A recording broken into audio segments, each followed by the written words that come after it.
स्थापकाय च धर्मस्य सर्वधर्मस्वरूपिणे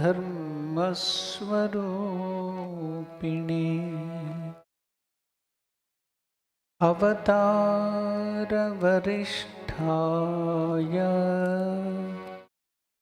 रामकृष्णाय ते नमः।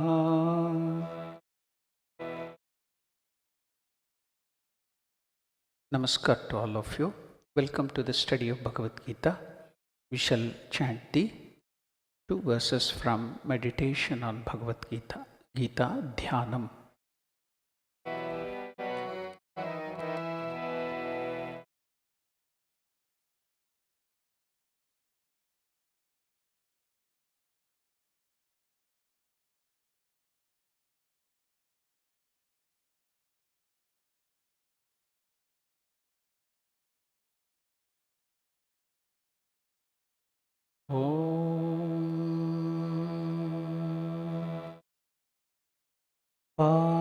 पार्थाय प्रतिबोधिता भगवता नारायणेन स्वयं व्यासेन ग्रथिता पुराणमुनिना मध्ये महाभारतम्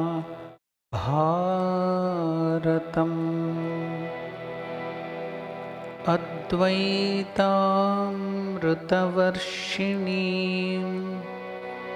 भगवतीम् अष्टादशाध्यायिनीम्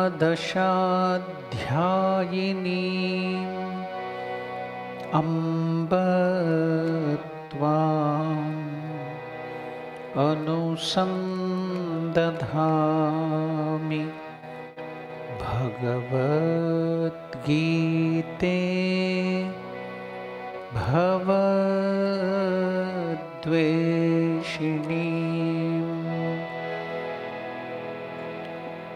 वसुदेवसुतं देवम् कंसचाणूरमर्दनम्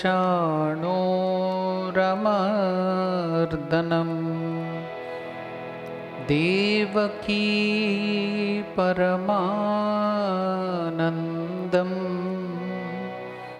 कृष्णं वन्दे जगद्गुरुम्।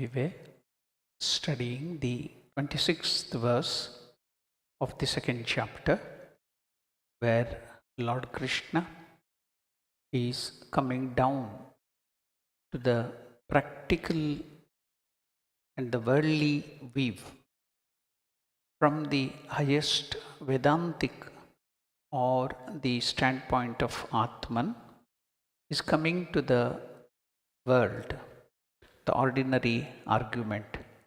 So, that is the 26th verse where Lord Krishna is telling, Atha chainam nityajatam nityam va manyase mritam tathapi tvam mahabaho naivam shochitum arhasi.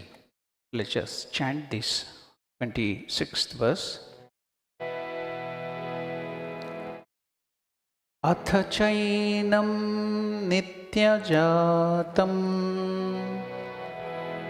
Atha chainam nityajatam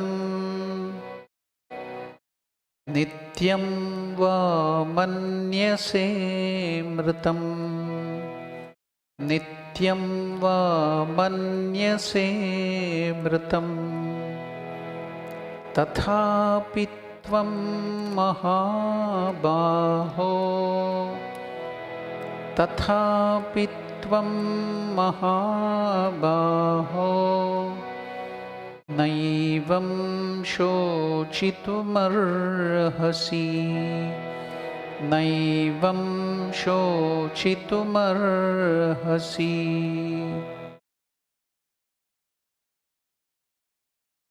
In this 26th verse, Lord Krishna is telling Arjuna, however, if you consider this Atman, or you may not even believe in the presence of Atman, you may consider that you are the body. So, a different context, when we are telling the word Atman, even in the Bhagavad Gita itself, contextually, it means the highest supreme self coming down. It means the mind. Sometimes it means the body, the living being. So now let us hope you are the body. You think that other than this body, there is nothing else. If you consider the Atman to be constantly born and constantly dying, even then, you should not grieve like this. You should not worry.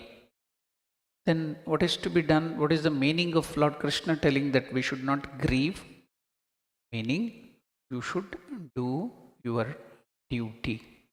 Instead of worrying, whatever at that time you have to do your duty, that duty is to be performed. So that is the meaning, reading between the line. So at this time, I remember people who believe that they are the body and there will be nothing afterwards. So a person, a atheist all through his life, a Western atheist who never believed in God, he was now on the deathbed. See, all through when you are strong, yes, you have that mindset. You don't believe in God. You will believe on your own strength and your money and then your qualifications. So you may not believe in God. So he too was like that. He never believed in soul, God. He was a Christian by birth, Westerner. So he was about to die. Before death, the last thing he told was, because I'm dying, I'm now afraid. Until now, okay, it was good. But now I'm afraid after death, what is going to happen? I never believed in God. So he wanted to do a last prayer. What was the prayer he did? The last prayer? He told, oh God. See, he was an atheist all through his life. He doesn't believe in God. It is his last prayer. Now he's about to die. So what are his words? The last prayer is, oh God, if you exist, please save my soul if it exists. Oh God, if you exist, please save my soul if one exists. But though a lot of doubt is there, but it is a sincere prayer. It's not a mechanical prayer. It's sincere. Many a times, Swami Vivekananda tells that atheists are sincere. Yes, whatever they want, they openly tell. They don't hide anything. But we, believers in God, we hide many things. Openly, we want to declare. that God exists and we are believers in God. But in our day to day activity, we are completely forgetting God.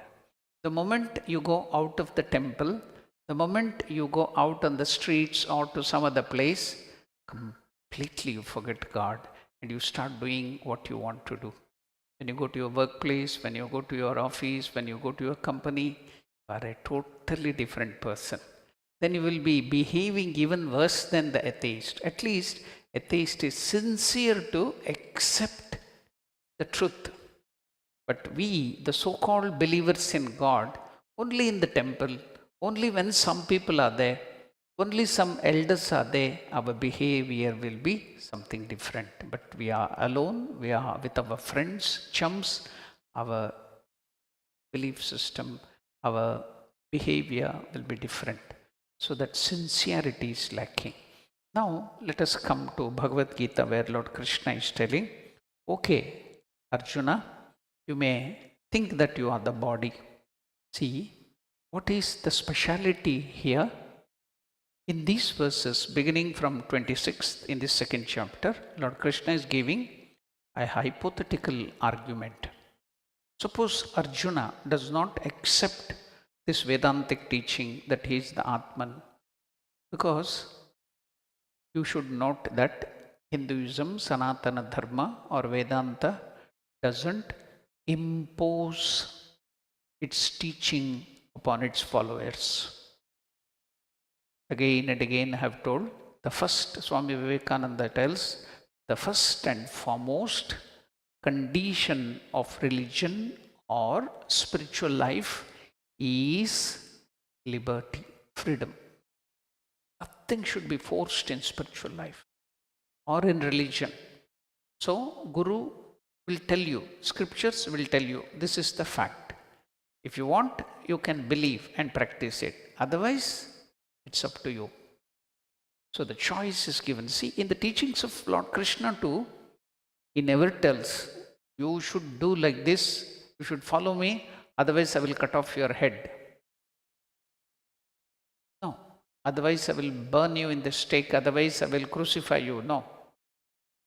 Krishna is telling, okay, if you don't believe that Atman is permanent, you are the Atman.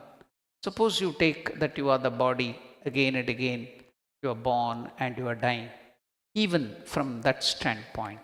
So, Vedantic approach is never to impose the teaching on anyone. It is clean sharing of what the teacher knows with the student. The student has to be convinced, and then only he should accept. So, they will allow you to bring out your doubts, question. So never accept whether Lord Buddha or Swami Vivekananda or anybody. Our scripture tells, simply because somebody has told you, you need not accept. Question it. Understand it. Only when you are convinced, then only accept it. So that is the speciality here. Should be convinced. So you are allowed to follow whatever path you want, then you should be convinced of some truth, then only you can accept it and follow it and go to the higher aspect. So the student has to be convinced and he must accept it. There is no question of imposition of the teaching. So Lord Krishna says, we should note in Hinduism, the social restriction customs were imposed. Morality, ethics. But religion, not imposed.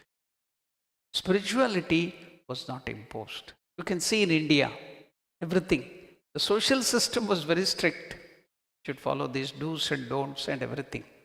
The social norms, ethical life, moral life, everything was very, very strict. But religion, they would never impose. So, in the other religions, it will be reverse. Ethical and moral life, hook or crook, you can do whatever you want. But religion and whatever we tell, you have to believe. Otherwise, you will be punished, or you will go to hell, you will burn in hellfire or permanent hell. No, here it is not. See, you can see by the teaching of Lord Krishna himself, you can understand this. There is no question of imposition of the teaching. So Lord Krishna tells Arjuna, you may not be able to accept the concept of Atman. You may conclude there is no such thing called Atman, because nobody has seen this Atman. You yourself in this teaching, you told it is aprameyaha. You cannot understand it. You cannot make it an object. You cannot see, you cannot hear, you cannot touch Atman, only you can experience. Then I don't believe in it. You yourself have told, because nobody has seen the Atman, and nobody can see the Atman also. You yourself say this Atman cannot be seen, aprameyaha. Perhaps the Atman may be imagination. So Arjuna, you may think so. You might get the doubt in your mind. You may not be willing to accept that concept of Vedanta. Then there are also other systems, school of thought. So who do not accept this Vedanta. There are certain philosophies, certain systems which accept Atman, that within the body, like a branch of Buddhism. See, you should note that whether it is any school we are seeing, they were all present from the beginning itself. With the start of religion, all these things were there. Later on, they gave the name like Jainism, Buddhism, after Buddha. But those thought, those branches were already existing earlier. Mahavira, that idea of Jainism was already there, much, much before Mahavira also. That these are all schools of thoughts. Everything existed. So even during Dwapara Yuga, during Krishna, it existed. Even in the Satya Yuga, those school of thoughts, Charvaka, materialism, it existed. So here, Buddhism also has this school of understanding.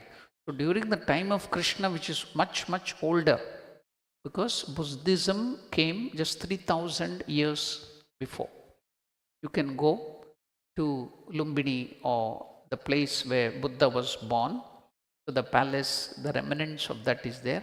3 or 4 years back, after COVID, I had gone to India, and from there I went to Nepal. So I went to the birthplace of Buddha. So I could see that broken palace and other things, and they showed this is the place where Buddha was conceived 3000 years back. It is still there. So what we are talking about, Kurukshetra, Lord Krishna giving Bhagavad Gita. If you go to Delhi, from Delhi, if you go another some 100 kilometers towards Punjab, there, Haryana, you will get a place called Kurukshetra. So at that place where Lord Krishna gave this Bhagavad Gita, the battlefield, to Arjuna, is still maintained. It is there. So this was much, much, much older. So even at that time, this idea that Atman we will die, we will be born again, all that thing also existed, those school of thought.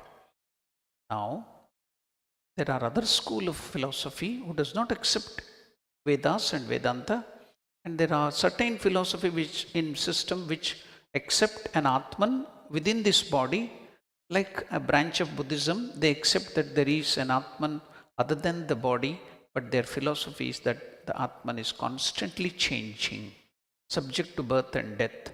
They believe in the Atman, and they accept that the Atma is consciousness, but they say that is not eternal consciousness, it is perishable consciousness.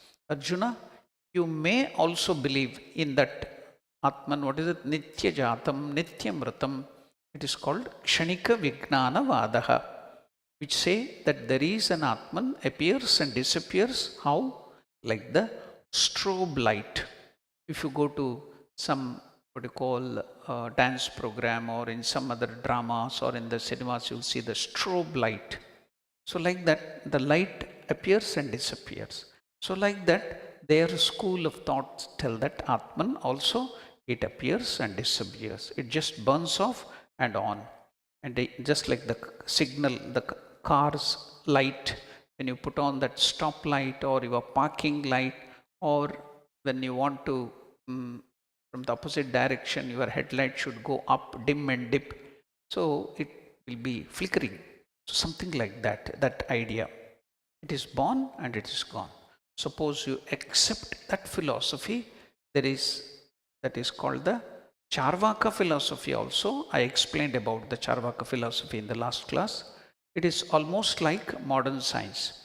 It does not accept, even the Charvakas don't accept even the mind, because he asks for proof of the existence of the mind. It does not accept the mind even, because I don't see the mind.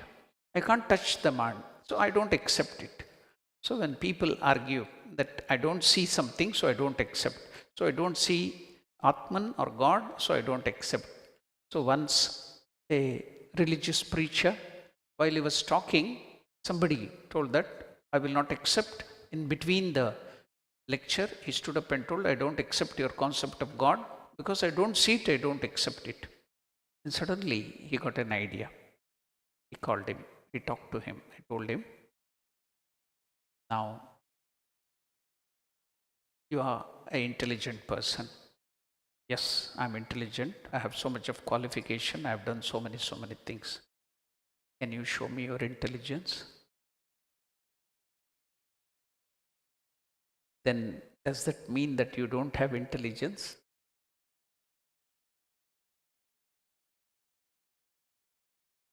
So we all claim we have intelligence, we have mind, we have feelings. Can you show it? Don't you accept it? You can feel it.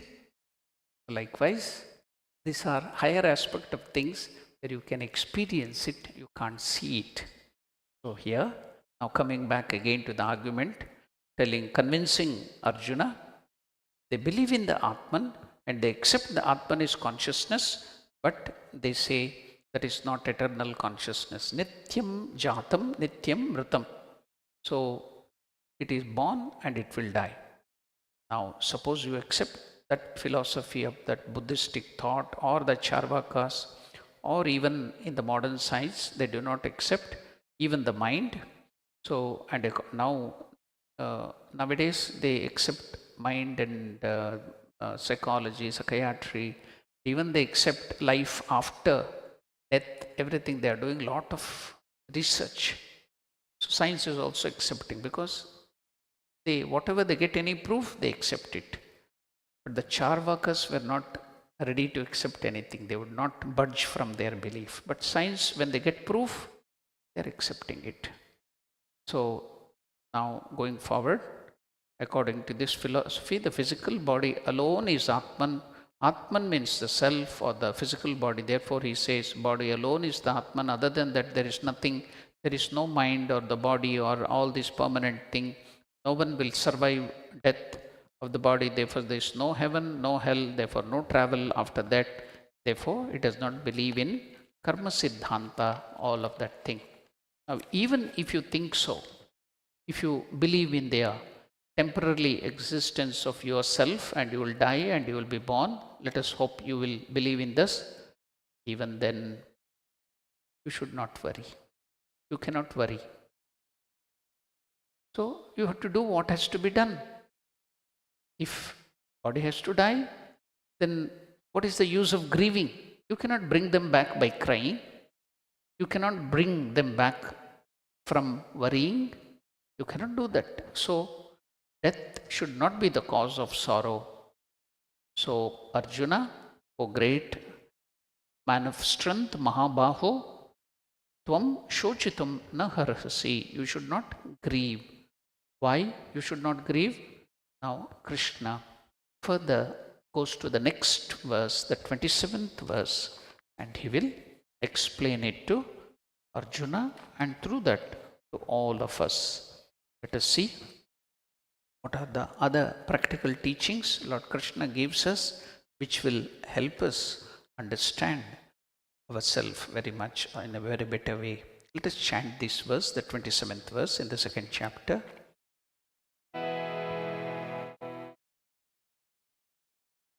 Jatasya hi dhruvo mrutyuhu dhruvam janma mritasya cha tasmat apariharyate natvam shochitum arhasi. So again, the last verse he told, should not grieve, you cannot grieve, you don't have the authority to grieve. Other verse also he told. Now in this verse also he is telling, cannot grieve, you should not grieve, you should not worry. See how many times Krishna is telling us, you should not worry, you should not worry. But we don't give up our system. Krishna, you tell whatever we want, we enjoy worrying. We want to worry. We have maja. So much of maja is there in worrying. Sit down at a corner, go on weeping. So that we can't give it up. But Lord Krishna is telling again and again, Jatasya hi dhruvo mrutyuho Jatasya hi dhruvo mrutyuho Dhruvam janma mritasya cha Dhruvam janma mritasya cha Tasmad apariharyethe Tasmad apariharyethe Natvam shochitumarhasi Natvam shochitumarhasi. What is the meaning? Simple meaning of this. Jatasya, for one who is born. He, for dhruvaha, it is certain, definite, mrutyuhu, death. See, everything in this world is uncertain. The only thing which is certain is death. Everything is uncertain.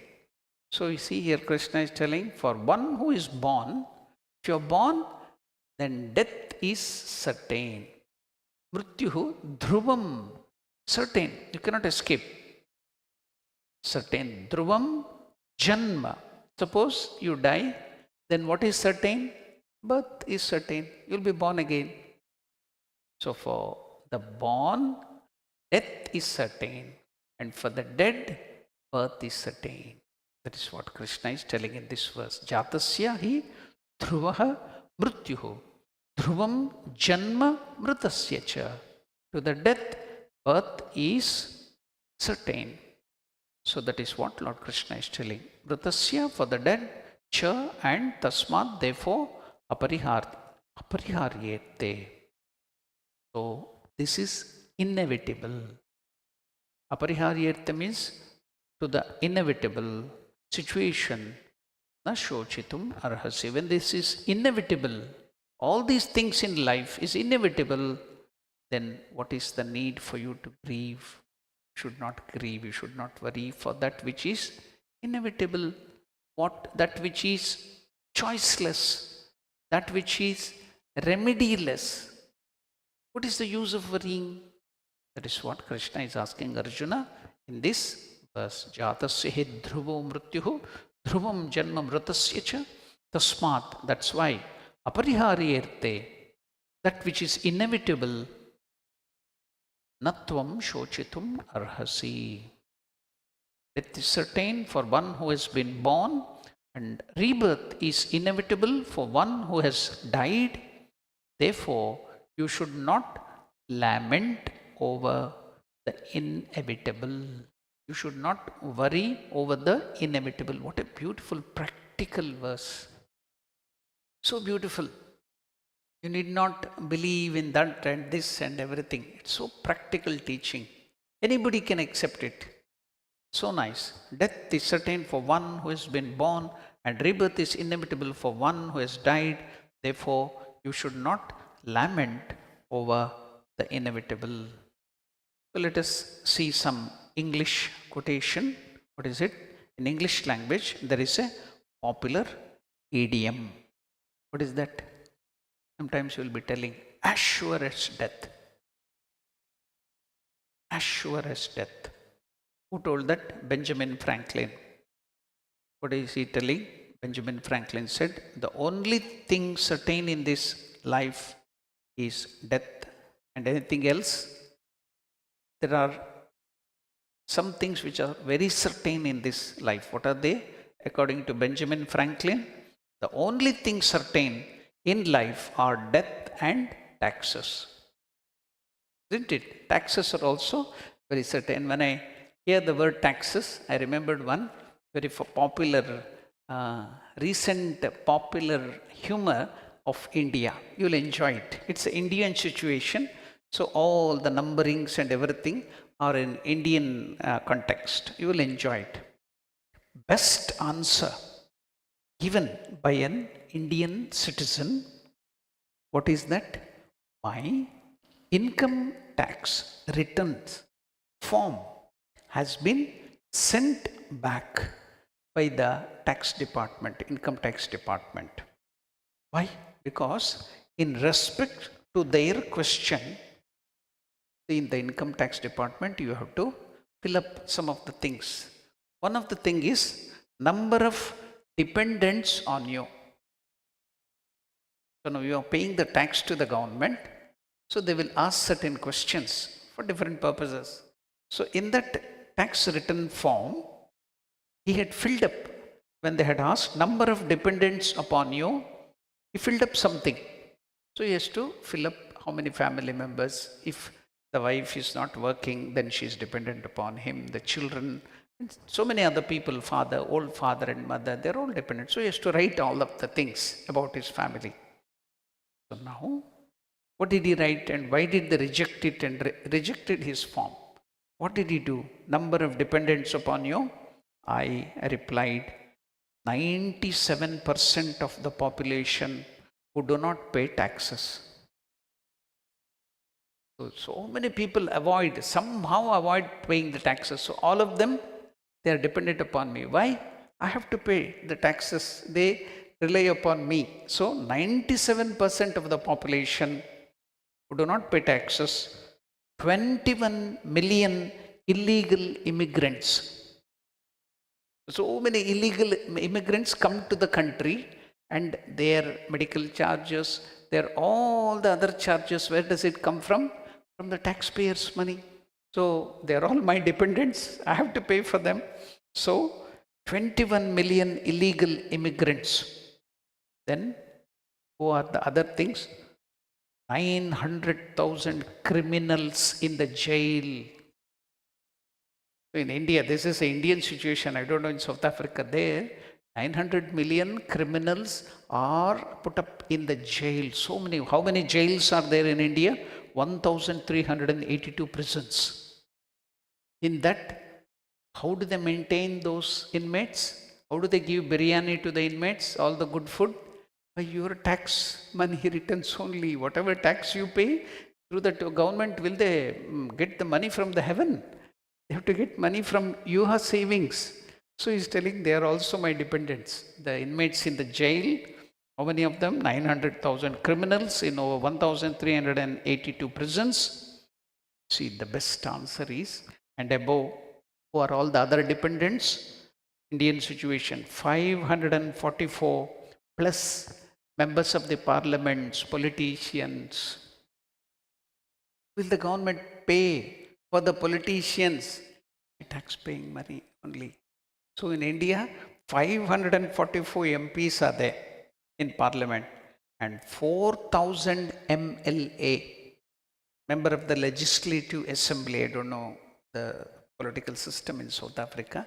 MPs are surely there here. But in India, there are MLAs in the state.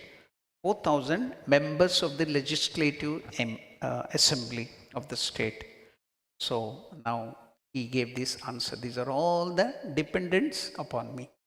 When the income tax return file. Now the government or the income tax department sent him back an answer rejecting. They said this is not acceptable answer. I'm still wondering. That person is telling, I'm still wondering, who the hell did I miss out from my dependent list? So this humor in India is dedicated to all the sincere taxpayers. So what is certain? According to this great person, death is certain? Who is telling that? Benjamin Franklin said, the only thing certain in life are death and taxes. The most certain thing in life is that we will meet with death one or the other day. Psychologists categorize the fear of death as the biggest fear in all. It is not only in us human beings. And why does it come? Because we are eternal beings. We live always. We don't have death. So now when we have the body, we have to die.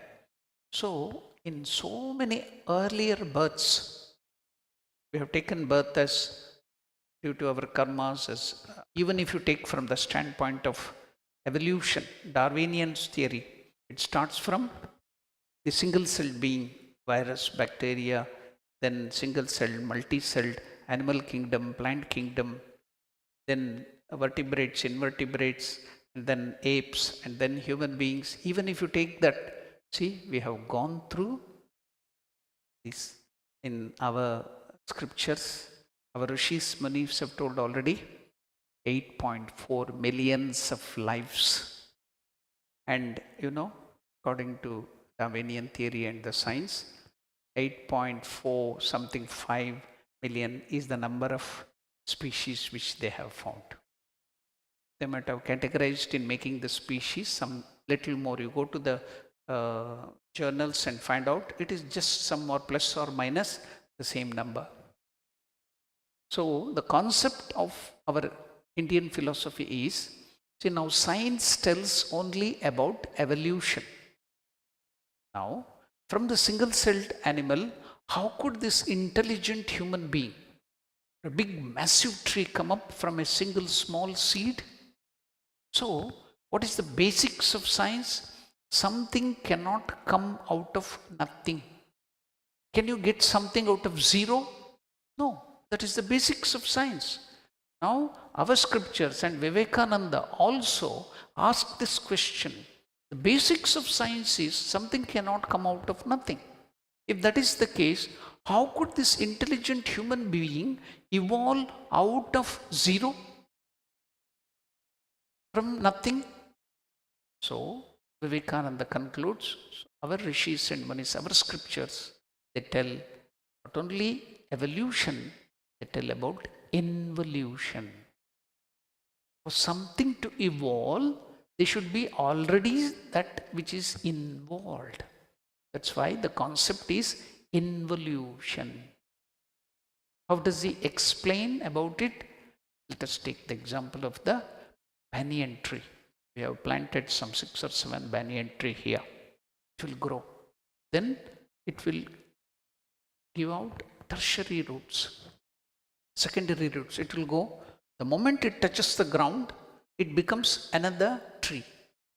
It will go to the ground, it will go deeper, develop roots, it will become another stem, then from there, branch, and it will grow and grow and grow. Near the place where I was living in Bangalore, if you go some 20 kilometers, there is a place called Dodda Aladamara. Aladamara means banyan tree. Dodda means big. There, this one single banyan tree has put its root, and one single thing has grown and grown into 6 acres of tree. Still there. We used to go there for picnic and other things. So it is still there, 6 acres. Now it is limited, the land, because the roads and villages are developing, city is developing, so it doesn't have place to grow. It has stopped at 6 acres. In Hyderabad, it has developed into 15 acres. So if the tree is let to grow, it may go for hundreds of acres. One tree. Okay, let us hope this 15 acres or something. Now, how did this start with? With a small seed. You see the fruit of that tree. It will be like that of a marble size, even smaller than the size of a marble. I think you have played marble in your childhood, isn't it? So, even smaller than the size of the marble is the seed of this banyan tree. Now, if you open it, during that when the fruits are given, it is a fig.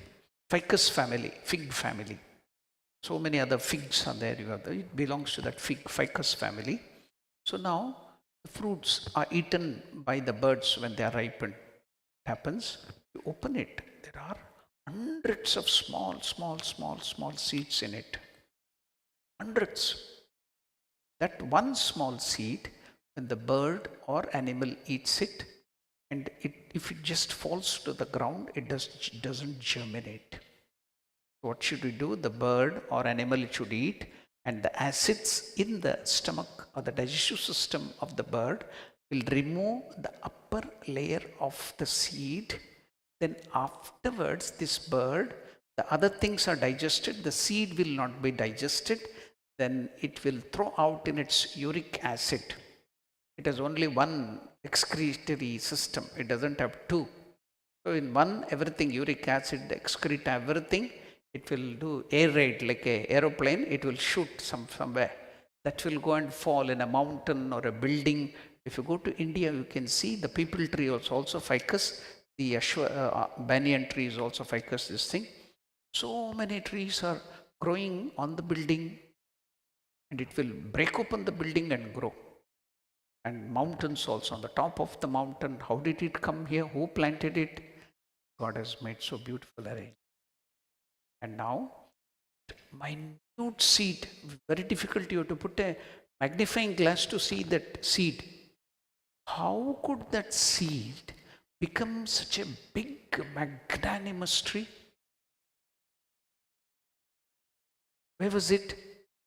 So something cannot come out of nothing. So that big tree is already involved in this small seed. That is called involution. Likewise, now we have, from the Paleolithic, Neolithic age, before we were all apes. From the apes we have evolved into human beings. Then the Neanderthals and other things, different races you can see. Then it has developed to this human being, Homo sapiens. So now there was very less intelligence. The brain capacity was less. Then it developed.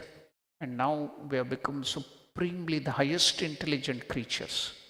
So now you see, we are standing straight and walking.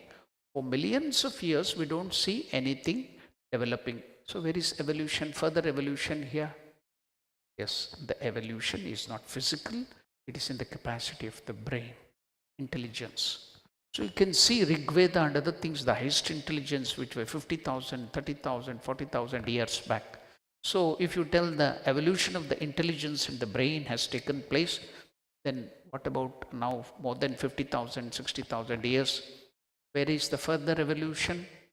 Yes, now the evolution has switched over from intelligence to the spirit. So where will it end? Will the evolution go on? Where will it end? From where it started, it will end. Where did it start? That is your Atman. That is God. So God has involved, or the Parabrahman or Atman has involved in this single-celled being or the seed, and is evolving and evolving and evolving. When will this all stop? When you evolve to your status, real status of Atman or God, then the evolution stops. You have to realize you have to evolve to your real nature. So you started in freedom, you grew in freedom, and you will end in freedom. So that is evolution. There is involution. So now you see that the thing is going on everywhere. The creatures are coming and growing and evolving, and then further they merge in that self. So that is, the science has done only half of it, evolution only. It is not complete, but thousands of years back, our rishis and munis, our Indians has found not only evolution, involution too. You can see how great you people are. You have that genes, you have that intelligence, you have grown so big, you have forgotten your greatness. Never mind. So here, that fear of life. Why do you get fear? Because you are infinite and you are eternal. You are permanently, always you are there. You don't have birth and death, but because you have identified with the body, ego, since from the single-celled animals for 8.4 million years, your body is dying, you are taking up another body. So each time you had the experience of death, that experience continues to the next life, to the next life, to the next life. That's why you can see some of the people will have fire phobia, height phobia, water phobia. They've never seen water or fire or anything in this life. But where did this phobia come from suddenly? Carried over from the last life. In their last life, maybe they have died due to fire accident, or they might have died due to falling in the water, or they might have died from falling from the height. So that is recorded. All 8.4 million life memory is recorded in your subconscious mind. That's why Vivekananda tells you have infinite knowledge within you. Everything is being recorded. Even now, whatever you are doing, whatever you are acting, everything going on is being recorded in your mind. It will stay there. That's why the greatest truth which I have told is about karma is whatever mistakes or good thing or bad thing you do, God may forgive you, your mind will not forgive you. So be careful while doing anything bad, because God may forgive you, but your mind will not forgive you. It is all recorded within. It will come out at the time of death. It will see like a picture to you. Whatever bad you have done, whatever good, come out. It is all recorded.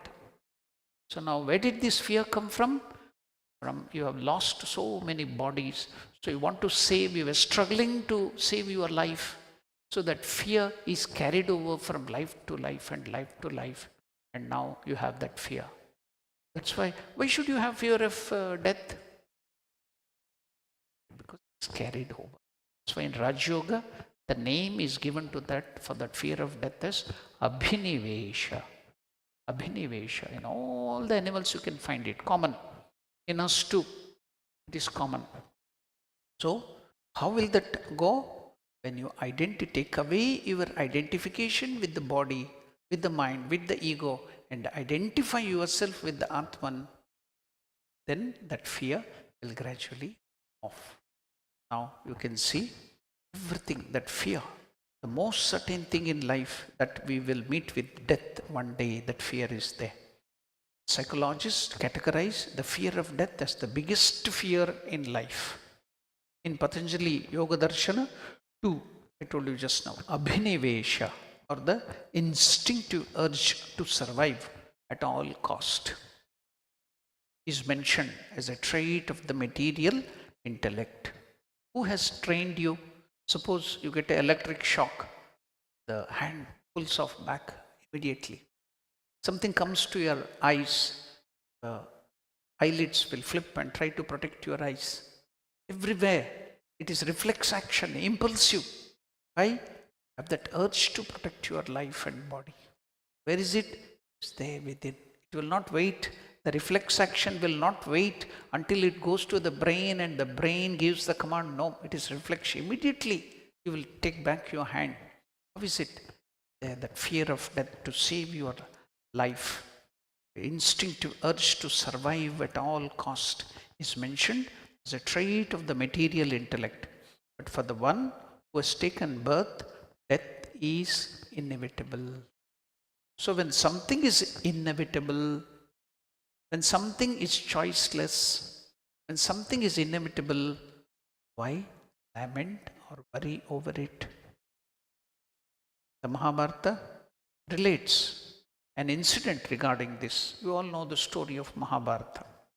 During the period of their exile in the forest, one day while wandering, the 5 Pandavas were very thirsty and they came across a pond. Yudhishthira asked Bhima to go and fetch water for all of them. Even now, if you go to India, I have seen such places. In India, in the garden, there will be these ponds, and the demigods will be there. Yaksha and Yakshi, Chodi and other things. Even now, the people believe in it. Can't go and desecrate that water. Then that demigod will get angry, will show up in the form of snakes or something. So people are afraid. If you go to India, they worship it and they take care of it. I have seen so many places there, the ponds. Likewise, during Mahabharata, there was one pond that was guarded by one Yaksha, a demigod. Yaksha, Kinnara, Gandharva, they're all different demigods. When we go give up our life, I told you, your Gayatri Mantra states, Bhuhu Bhuvaha Suvaha Bhur Bhuvaswaha. So they have told only 3. After that, there are so many lokas. Bhuhu Bhuvaha Suvaha Tapaha Mahaha Janaha Satyalok, like that, 7 worlds above. So in between there are intermediary. So you have done lot of punya, you will get all these bodies. Higher. The more punya, the more good works you have done, you get higher and higher forms of body. You become the gods, you become demigods. But the moment your punya karma is over, then you have to come back to human life. So now there was Yaksha here in that lake or a pond in the Mahabharata. Pandavas were thirsty, came across this pond. Yudhishthira asked Bhima to go and fetch some water for all of them. When Bhima reached that well, Yaksha, the semi-celestial being, began to speak. Only voice, no form, began to speak from inside this pond. You can't touch this water. I am the owner of this pond and water. I will only let you take this water if you first answer my questions. Bhima was very strong. He was very sure about his power. So he didn't care for this voice. Bhima paid no heed and proceeded to take water. He first wanted to drink water himself and then carry it. He drank the water. Now, dead. Bhima fell dead. After some time, when Bhima did not come back, now Yudhishthira sent Arjuna. Same thing happened to Arjuna. Then all of the brothers went, all of them fell dead, not heeding to the words of this Yaksha. Now, finally, it was the turn of Yudhishthira, the eldest brother. He is also called Dharmaraya, king of righteousness. So he came to the pond. He too wanted to, he saw all his brother dead there. Then the Yaksha, voice without form, told, all your brothers, I told them not to take water without answering the questions. I have already seized your brothers now. Do not attempt to take the water unless you can answer all my questions correctly. Now Arjuna, Bhima, they paid no heed and now they are down. Answer my question if you want to drink water and also take some water. Then Yudhishthira, he didn't do the mistake of all the other brothers. He agreed to answer the question. Then Yaksha was none other than acting like a Yaksha, the celestial god of death, Yamaraj in disguise. He asked 60 questions, each of which was answered perfectly by Yudhishthira. So he was very intelligent and he was called the king of righteousness. So he knew all that answers. So all that 60 questions asked by Yaksha were answered. So it is very popular as Yaksha Prashna in Mahabharata. Yaksha Prashna, the question of Yaksha. So the answer is also there, all the beautiful answers. So it is very famous, Yaksha Prashna. Now, one of the question asked by him and the best answer given is here. Because it is connected with our topic, death. Let us hear about it. One of that question was, Kim Ascharyam? What is the most surprising thing in this life of ours? What is the most surprising thing in this world? Kim Ascharyam was the question. Then Yudhishthira replied, Ahani Bhutani Gachantiha Yamalayam. At every second, every moment, people are dying. You hear in the news 4-5 days back, 26 people went to Yamaloka, killed by the terrorist. And did it stop there? See the newspaper? People are killed here, in accidents, in the hospital. Every second people are dying. Every second people are dying. So Yudhishthira is telling every moment people are dying. But people, those who are alive, even though they are witnessing this phenomena, yet they do not think that one day that they too, their turn will come, they too have to die. They will think, we will live permanently. They will die. All of the others will die. We are not going to die. We will learn, put our jhanda permanently here and live here. This is the thought of all of us. That is Mahamaya. So every second you are seeing people dying around you. But all of us will think that we are not going to die. We will be living happily here in the world. So that is the most surprising thing in this world. Even though Yudhishthira is asking, every moment people are dying, those who are alive are witnessing this phenomena, yet they do not think that one day they will also have to die. What can be more astonishing than this? What can be more astonishing?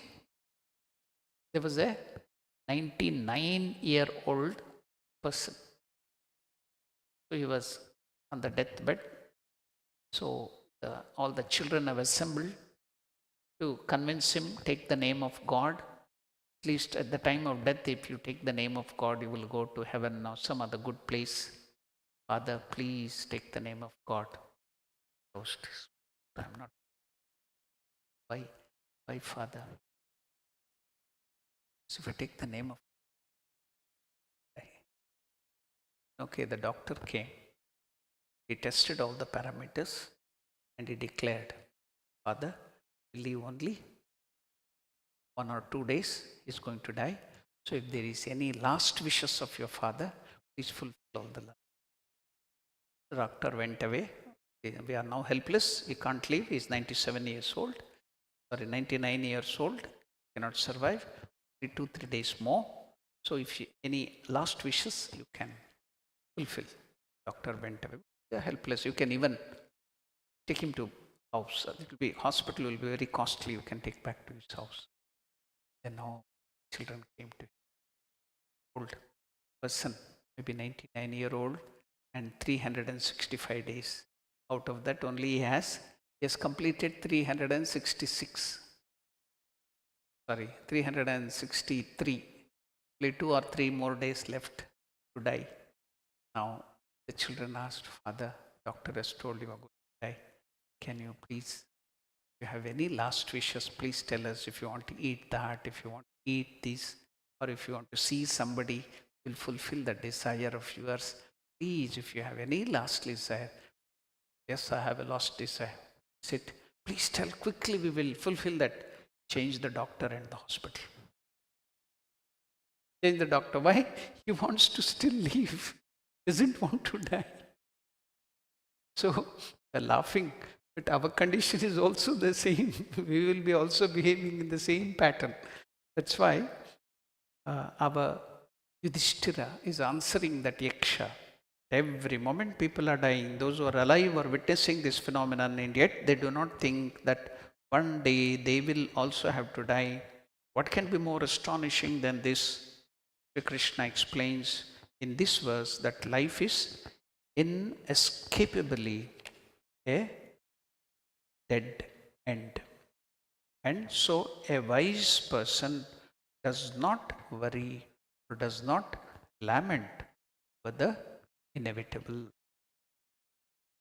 Jatasya hi dhruvo mrutyuho dhruvam janma mrutasya cha tasmad apariharyete natvam shochitum arhasi.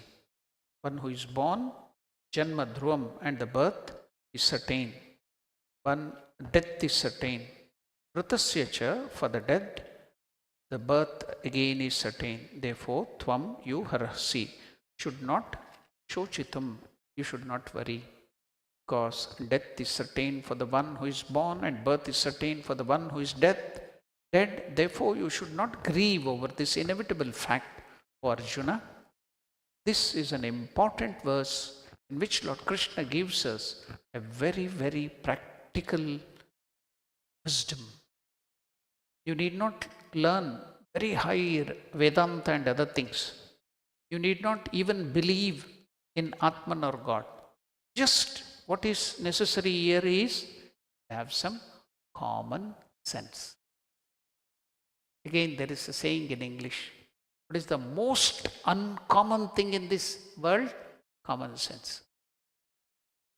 The most uncommon thing in this world is common sense. So, if we even have little common sense intelligence, you can live happily. And what is that common sense intelligence? Lord Krishna says, suppose Arjuna, you think that you are the body because you do not believe in the surviving Atman or mind.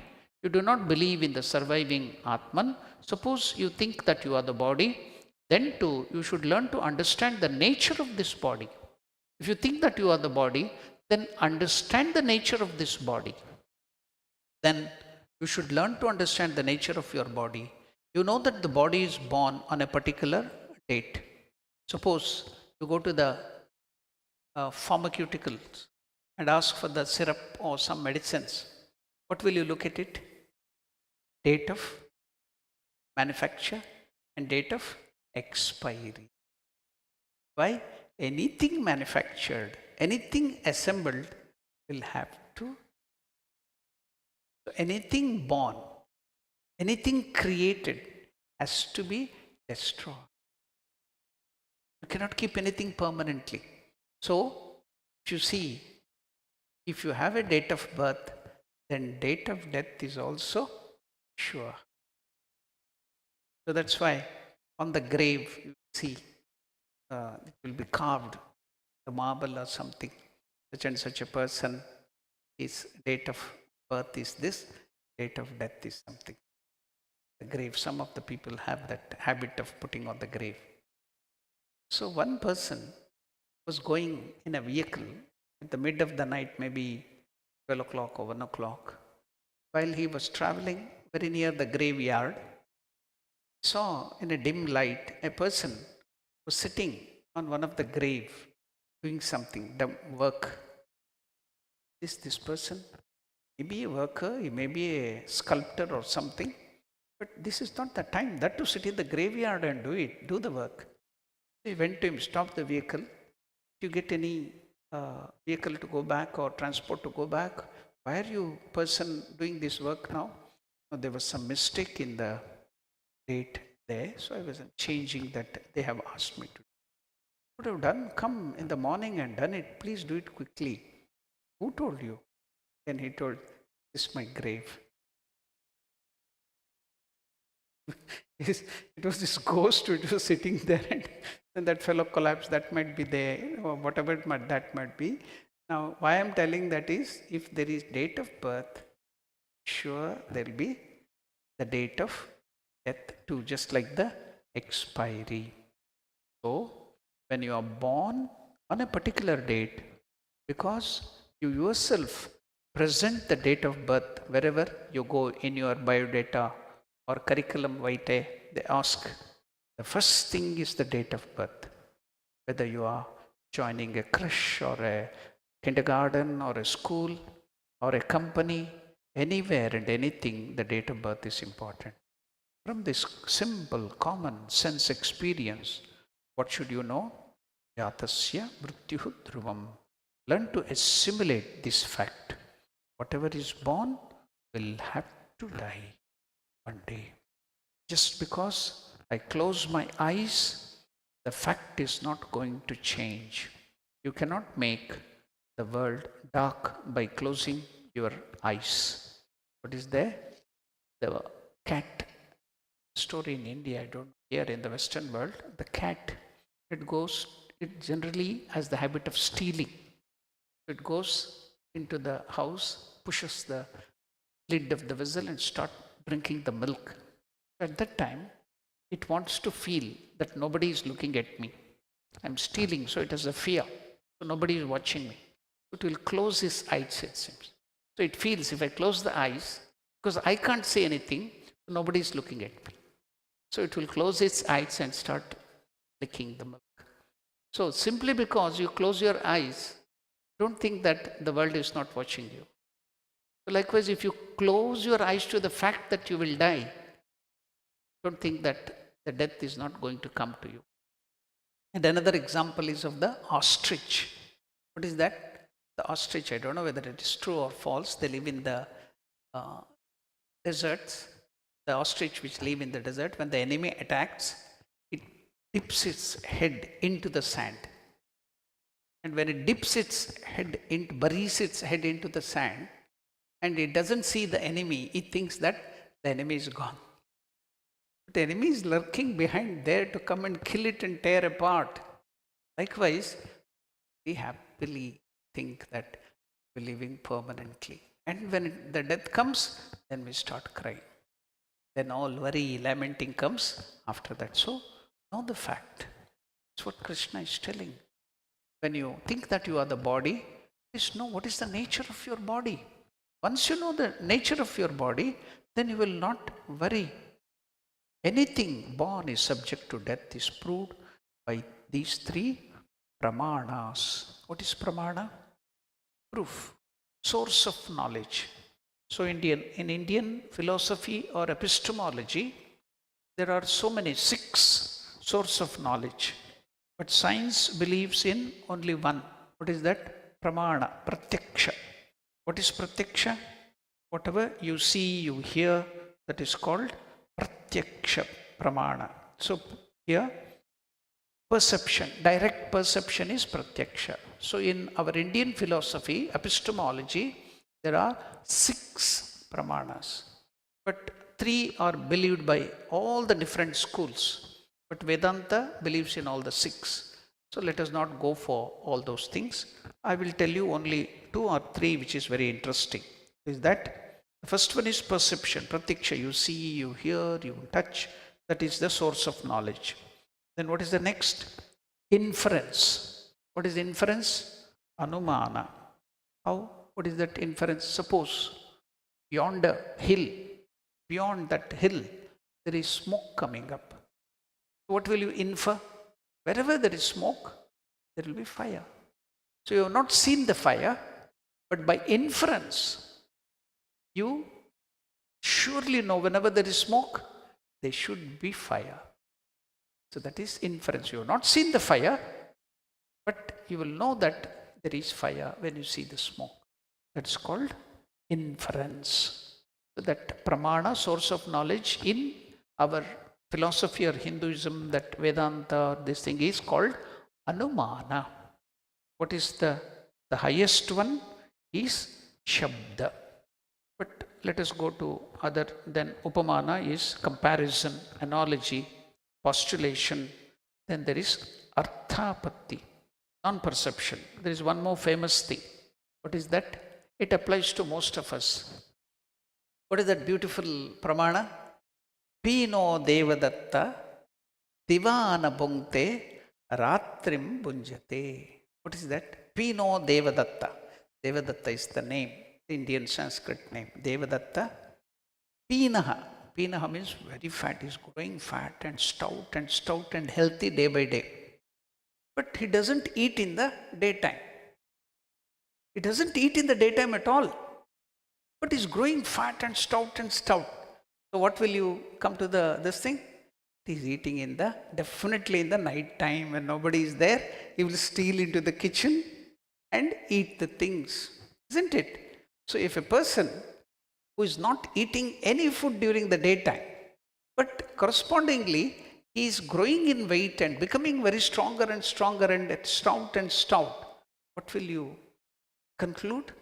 It's called Arthapatti. You conclude that if Pino Devadatta, fat Devadatta, is not eating during the daytime, then surely he is eating in the night time, unseen by others. So these are all the different ways by having knowledge. Then the final and the highest is Shabda. Shabda, the scriptures, the words of the souls who have already realized. I've given you the example. What is that? The highest perception is people who have already experienced the truth. They come and tell you, yes, we have seen God, we have seen the Atman, we have realized Atman, so you believe in it. Then I take that as true. Though I have not seen it, I take their words as the final truth. The Guru, the scriptures, the realized souls. So what is scriptures? Scriptures is nothing but it is the words of the realized soul, nothing else than that. What is Veda? What is Upanishad? They have been realized by all those great rishis and munis and saints, seers. So that is recorded there. That is scriptures. Nothing. Scriptures means not something God threw one book to your hand or something like that. No, somebody went to heaven riding on something and bought some book. Nothing. It's all people like you and me. They purified their mind, and at a higher state of consciousness, they realized this truth, they experienced God, they talked to God. That is scriptures. That's all. So that is also the highest source of knowledge called Shabda, word of the great people. So how many? Pratyaksha, direct perception, then the inference, anumana, then arthapatti, like that. So many, 6 more are there. Now 3 more are there. Let me not go to philosophy and it will confuse you more. They are very, very subtle and threadbare arguments will be there. Let me not go. I just created interest in philosophy, epistemology for you. Because when you go to further higher classes, all these things, technical terms will come. So if you have been introduced to this, you will then easily understand. So I go out of the way to explain all these things so that you get an idea how vast is our philosophy, how our great rishis and munis who are all your ancestors have gone so deeper into everything. That's why I give jhalak, flash a little so that you get the taste, and in future you can go make deeper studies and enjoy that. So now we'll come back to the Bhagavad Gita, pramana, proof or means of knowledge. As I told you, pratyaksha pramana tells me that daily reading in the newspaper or in TV, and in the newspaper there will be a column. What is that? Obituary column. Isn't it? You know what is obituary column? Somebody has died. What do?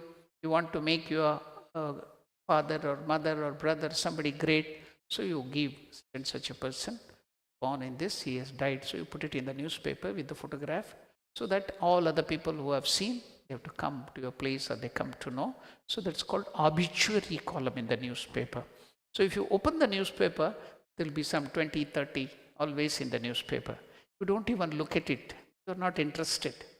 So in that obituary, every day you will see 10 or 20 people dead, and it will be there always in the obituary column. Somebody or the other is dying. Therefore, I know there is no difference between the body of that person or the particular body of this person, or whether it may be my mother, my father, or wife, or husband, or children. All of them are made, their body is made out of the Panchabhutas, the 5 elements. So it has been created, it has to get disintegrated.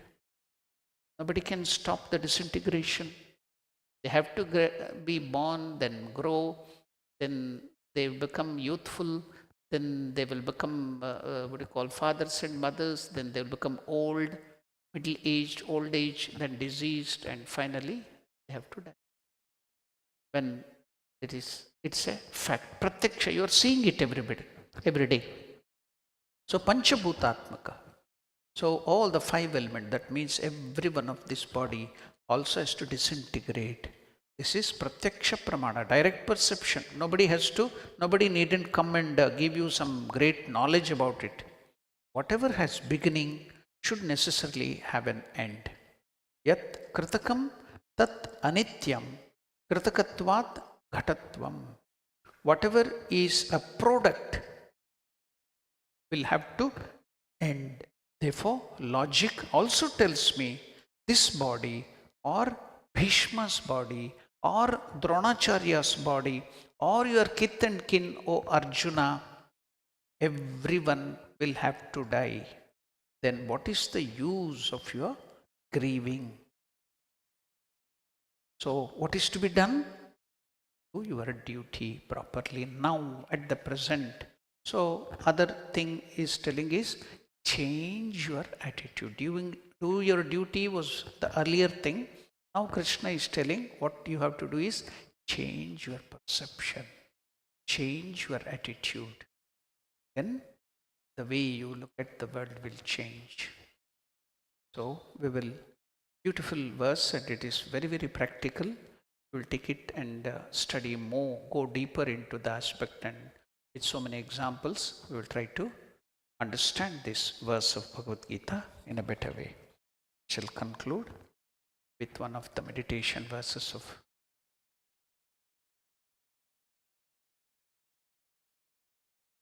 If there is any questions or doubts, you can ask now or after the class.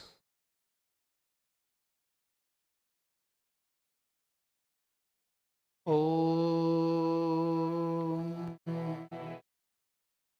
Mokam Karoti Vachalam Pangum Langhayate Girim Yatkripatamaham Vande Paramanandamadhavam. Om Shanti Shanti Shanti. Harihi Om Tat Sat.